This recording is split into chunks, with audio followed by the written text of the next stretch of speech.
Gubernur DKI Jakarta yang telah muncul. Lembaga Peneliti dan Studi Politik CSIS mencatat ada 9 nama yang paling populer di mata masyarakat Jakarta. Meski demikian, tak bisa dipungkiri, publik menyukai beberapa kebijakan yang diterapkan Ahok. Publik secara umum di atas 60% masih merasa puas dengan kinerja pemerintahan Jakarta selama ini. Publik merasakan ada manfaat gitu ya. Saat kita tanyakan beberapa program utama seperti Kartu Jakarta Sehat, Kartu Jakarta Pintar, umumnya publik merasa puas. Nah, selama kita, kalau bagi saya strategi saya sederhana, kalau mau bilang ada strategi ya, bukan strategi, ini prinsip dasar mau jadi pejabat. Satu, jangan terima suap, supaya kamu nggak membengkokkan keadilan. Yang dua, jangan berpihak, sehingga kamu akan lempeng aja ngurusin sesuai aturan. Yang ketiga, jangan takut kehilangan nyawa atau jabatan dalam melaksanakan tugas. Karena semua ditentukan dari Tuhan. Nah, kalau Bapak saya yang keempat, mesti percayalah satu hal. Bahkan Nebukadnezar, kaisar raja zaman Babylon dulu, dia udah bisa ngomong, kekuasaan itu punya Tuhan. Tuhan yang kasih, Tuhan yang ambil. Ini prinsip amanah. Ya kan, selama kita lakukan ini, kita jujur, perkataan sama perbuatan sama, kita sidik, kita gitu ya. Kita fatona, kita amanah, kita tablik. Ya, saya kira masyarakat Indonesia yang mayoritas muslim di Jakarta, dia bisa tahu kok mana yang benar, mana enggak. Kenapa kita mesti khawatir gitu loh. Kekuasaan di tangan Tuhan.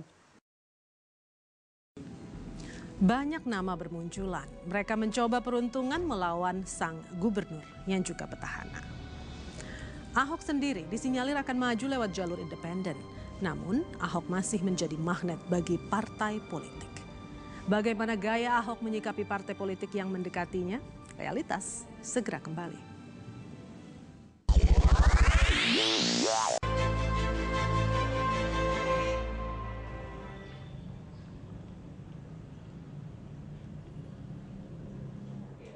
Anak-anak muda ini bukan sekedar berorganisasi, namun dari tangan mereka lah warga Jakarta bisa ikut memberikan dukungan pada Ahok lewat tempat bernama Teman Ahok.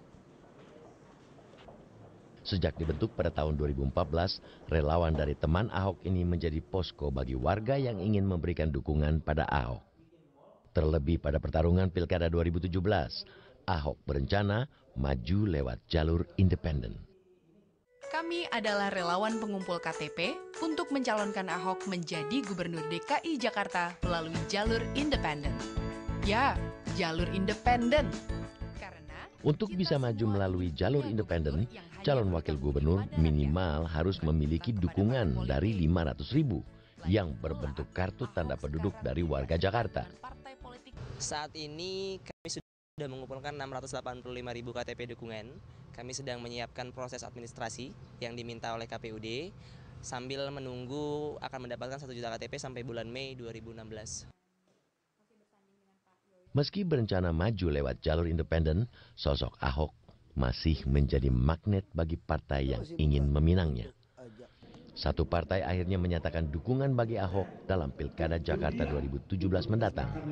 Memenangkan Saudara Ahok sebagai Gubernur DKI 2017-2020. Partai Nasdem bahkan mendukung Ahok tanpa syarat apapun, termasuk meminta kursi wakil gubernur.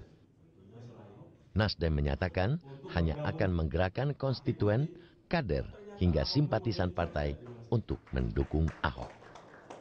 Yang pasti Ahok telah membuktikan dirinya bekerja secara baik. Dan tidak ada masalah-masalah serius, masalah hukum, masalah-masalah serius berkaitan dengan kepemimpinan beliau. Dan kita terima kasih kepada khususnya Partai Nasdem, khususnya Ketua Umum Pak Surya Paloh, yang dengan tegas akan mendukung saya tanpa syarat. Beliau betul-betul berharap Jakarta sebagai pusat budaya, bisnis, pemerintahan, apalagi kita akan udah jadi ini ibu kota negara ASEAN.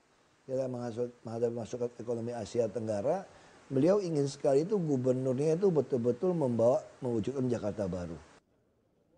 Dukungan DPRD dan parlemen menjadi hal penting bagi calon gubernur yang maju lewat jalur independen.